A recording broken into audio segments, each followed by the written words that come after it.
মারা যারা পরীক্ষার্থী তাদের তো বটেই, কারণ অনেক সময় আমরা অনেক কিছু হয়তো ওয়েবসাইটে দিই নোটিফিকেশান, কিন্তু সেটা হয়তো সবাই ঠিক করে দেখেন না। ফলে আপনাদের মাধ্যমে অনেক তথ্য যায়।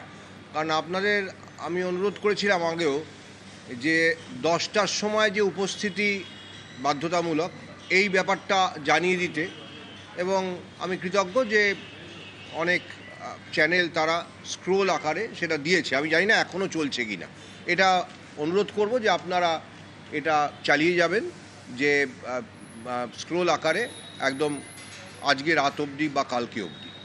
আর আজকে আমাদের সাংবাদিক সম্মেলনে এই কথাটা আবার করে বলে দিচ্ছি যে যেহেতু আমাদের অ্যাডমিট কার্ডে প্রাথমিকভাবে লেখা ছিল যে 11টার মধ্যে উপস্থিতি, আর তারপরে আমরা সিদ্ধান্ত নিলাম যে আরেকটু এগিয়ে দেওয়া দরকার, কারণ নিরাপত্তাজনিত যে তল্লাশি হয় তার জন্য আরও সময় লাগতে পারে, সেজন্য 10টার সময় উপস্থিতি। এটা আমরা প্রত্যেক পরীক্ষার্থীকে অনুরোধ করছি এবং আপনাদের মাধ্যমে সে অনুরোধ আশা করি তারা পেয়ে যাবেন, আমার বার্তা পৌঁছে যাবে। তা এটা একটা খুব গুরুত্বপূর্ণ দিক। মোট পরীক্ষার্থীর সংখ্যা আপনাদের আগেও বলেছি আমি, দুটো পরীক্ষা মিলিয়ে 5,65,000-এর মতন। তার মধ্যে 3,19,919 এই সংখ্যাটা হচ্ছে আগামীকাল যে পরীক্ষাটা হতে চলেছে।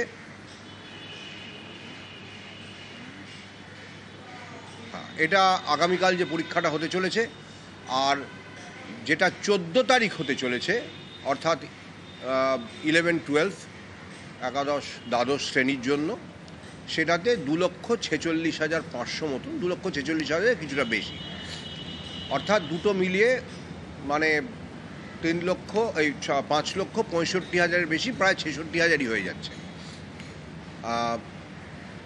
এটা গেল পরীক্ষার্থীর সংখ্যা। কালকে মোট যে পরীক্ষা কেন্দ্র আছে সেটা 636টি কেন্দ্র, এটা আমি আগেও বলেছি, এবং 14 তারিখে 478টি কেন্দ্র।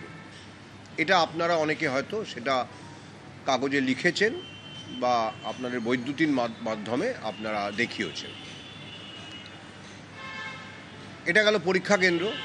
এরপরে আরও একটু খুঁটিনাটিতে আমরা আসতে পারি, যে তথ্য যেটা আপনাদের হয়তো মনে হতে পারে যে এটা প্রয়োজনীয়, যে পরীক্ষাটা নিশ্চিতভাবে সুরক্ষিত করতে বা পরীক্ষার সুরক্ষা নিশ্চিত করতে আমরা যেসব বন্দোবস্ত নিয়েছি তার কিছু কিছু আমি আলোচনা করে দিচ্ছি।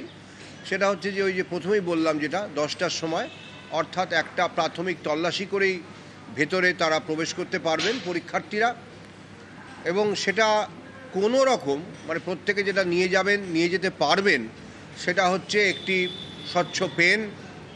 যদিও আমরা প্রত্যেক পরীক্ষার্থীর জন্য পেনের বন্দোবস্ত রেখেছি, এমন নয় যে তার পেনটা যদি অনুপযুক্ত হয় তাহলে তিনি পরীক্ষা আর দিতে পারবেন না। প্রত্যেক পরীক্ষার্থীর জন্য আমরা পেনের বন্দোবস্ত আমাদের পরীক্ষা কেন্দ্রগুলিতে থাকবে, অর্থাৎ একটি পরীক্ষা কেন্দ্রে যদি মোট 500 পরীক্ষার্থী থাকেন, 500টি পেন সেখানে পাঠানো আছে। সেদিক থেকে পরীক্ষার্থীর অসুবিধার কোনো কারণ ঘটবে না। তাকে অবশ্যই তার অ্যাডমিট কার্ডটি নিয়ে যেতে হবে। অ্যাডমিট কার্ড ছাড়া পরীক্ষা কেন্দ্রে প্রবেশ একেবারেই অনুমতিযোগ্য নয়। আর অ্যাডমিট কার্ডে বারকোড স্ক্যানার আছে, অর্থাৎ অ্যাডমিট কার্ডটি মানে আমরা আমাদের ওয়েবসাইট থেকে ডাউনলোড করা কি না সেটাও খুব সহজে বোঝা যাবে। অ্যাডমিট কার্ডে বারকোড স্ক্যানার থাকবে, তাতে কি থাকবে সেটা আমি আলোচনা করছি না।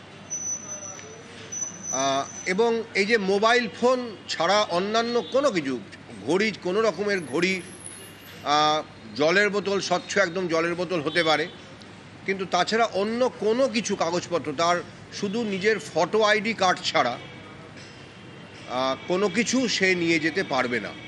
যার অ্যাডমিট কার্ডে মনে হচ্ছে যে কিছু সমস্যা আছে, মানে ফটোটা স্পষ্ট নয় হয়তো উনি মনে করছেন ততটা, বা সইটা স্পষ্ট নয় বা সইটা দেখা যাচ্ছে না, তাহলে তার পরীক্ষা যাতে বাতিল না হয় তার জন্য আমরা তার ওই অরিজিনাল, তো তিনি একটা আইডি কার্ড নিয়ে যাচ্ছেনই, তার একটা স্বপ্রত্যয়িত বা সেলফ অ্যাটেস্টেড, যেটা ফটোকপি বলি, সেরকম কপি উনি নিয়ে যাবেন ওই অ্যাডমিট কার্ডটির, এই অ্যাডমিট কার্ড বলছি, ওই ফটো আইডির এবং ফটো আইডি কার্ডের যে ওই সেলফ অ্যাটেস্টেড ফটোকপিটা পরীক্ষা কেন্দ্রে জমা থাকবে এবং সেটা আমাদের কাছে চলে আসবে আঞ্চলিক কমিশনগুলির মাধ্যমে। তাকেও আমরা পরীক্ষা থেকে বাতিল করছি না। যদি কোনো কারণে অ্যাডমিট কার্ডে ফটো সিগনেচারে কিছু বিভ্রাট থেকে যায়, অর্থাৎ সই অস্পষ্ট, ছবি মনে হচ্ছে তার অস্পষ্ট, তিনি হয়তো দ্বিধার মধ্যে সংশয়ের মধ্যে আছেন, এই ব্যবস্থাটা থাকছে। কিন্তু অ্যাডমিট কার্ড থাকতে হবে। অ্যাডমিট কার্ডটি সত্যি কি না সেটা বারকোড স্ক্যানার দিয়ে সহজেই ধরা যাবে। সুতরাং পরীক্ষার্থীর আইডেন্টিটি সম্পর্কে আমাদের ওটা আশ্বস্ত করছে। প্রশ্নপত্রের মধ্যেও নানা রকম সিকিউরিটি ফিচার থাকবে, সেগুলো নিয়ে অবশ্যই আমরা কোনো আলোচনা করব না, থাকবে এইটুকু বলে দিচ্ছি। এবং সিকিউরিটি ফিচারগুলো এমন যে কোনোভাবে যদি প্রশ্নপত্র কেউ ছবি কোনোভাবে আমাদের নিরাপত্তা বলয় যে টপকে যদি কোনো বা ভেতরে অভ্যন্তরীণভাবে কোনো রকম কোনো প্রশ্ন লিকের চেষ্টা কেউ করেন, কোন পরীক্ষার্থীর প্রশ্নপত্র থেকে সেটা হয়েছে আমরা সে অবধিও ধরতে পারবো। সিকিউরিটি ফিচারগুলো একদম, যদি কালকে 3,19,000 পরীক্ষার্থী থাকেন তাহলে 3,19,000 ভিন্ন সিকিউরিটি ফিচার থাকছে। কিছু কমন থাকে, আর কিছু ভেরিয়েবল থাকে। আমাদের সেই ব্যাপারেও আমাদের যথেষ্ট সিকিউরিটি ফিচার্স, খুব শক্তিশালী সিকিউরিটি ফিচার। এছাড়া আমাদের যেটা বলবার সেটা হচ্ছে পরীক্ষার্থীরা যারা আসবেন তাদের জন্য যদি কেউ কোনো কারণে কোনো মূল্যবান দ্রব্য নিয়ে আসেন যেটা কি না হলের ভেতরে নিয়ে যাওয়া যাবে না এবং তার সঙ্গে কেউ নেই যার কাছে ওটা রক্ষিত রাখতে পারেন, তাহলে সুরক্ষিত রাখতে পারেন বা গচ্ছিত রাখতে পারেন, তাহলে তার জন্য একটা ক্লোকরুমের বন্দোবস্ত প্রতি ভেন্যুতে থাকবে, যাতে টোকেনের বিনিময়ে তিনি তার যে জিনিস মূল্যবান সেখানে জমা রাখতে চান সেটা জমা থাকবে। তারপরে আবার পরীক্ষার শেষে টোকেন নিয়ে তারা চলে যাবেন। পরীক্ষার সময় 12টা, আমরা প্রত্যেক পরীক্ষা কেন্দ্রে 10টা থেকে 10:30টার মধ্যে আমরা প্রশ্নপত্র পৌঁছে দেব 636টা ভেন্যুতেও, এবং পরে পরীক্ষাতে 478টি ভেন্যুতে প্রশ্নপত্র পৌঁছে দেব। এবং তারপরে পরীক্ষা কেন্দ্রে প্রশ্নপত্র বিতরণ শুরু হবে মোটামুটি 11:45 নাগাদ।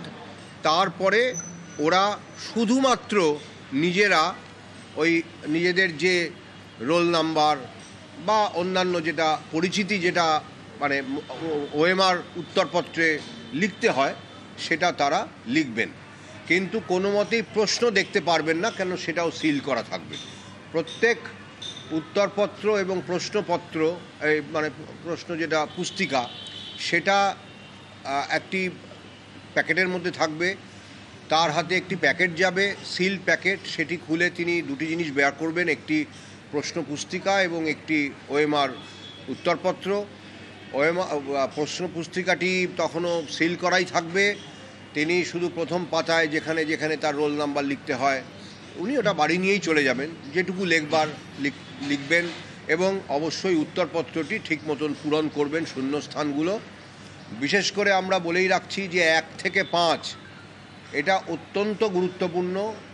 ওএমআর উত্তরপত্রের মধ্যে 1 থেকে 5 যদি কেউ পূরণ না করেন, সব জায়গার ক্ষেত্রেই প্রযোজ্য, প্রত্যেকটি যেখানে যেখানে পূরণ করতে হয়, তবুও বিশেষ করে 1 থেকে 5-এর কথা বললাম, যে পূরণ না করলে তার উত্তরপত্রটি দেখা যাবে না, ওটাই বাতিল বলে গণ্য হবে। ফলে আমাদের এই ব্যাপারে প্রত্যেক পরীক্ষার্থীকে সতর্ক থাকতে হবে। শুধু 1 থেকে 5 নয়, প্রত্যেকটিই তিনি করবেন, তিনি সই করবেন। সেটি যিনি পরীক্ষা কেন্দ্রের ইনভিজিলেটর আছেন তিনি দেখে নেবেন, তিনিও সই করবেন, পরীক্ষার্থী সই করেছেন কিনা দেখে নেবেন। এটি ইনভিজিলেটরের কর্তব্যের মধ্যে পড়ে।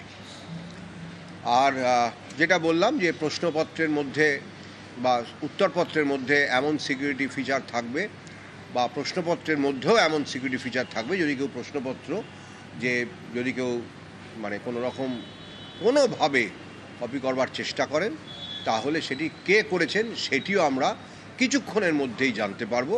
সিকিউরিটি ফিচারটি যথেষ্ট শক্তিশালী, ফিচারগুলি। হ্যাঁ, কিছুতেই থাকবে ওএমআর শিট প্লাস কোচিং। সব কিছুতেই থাকে একটা সিকিউরিটি ফিচার।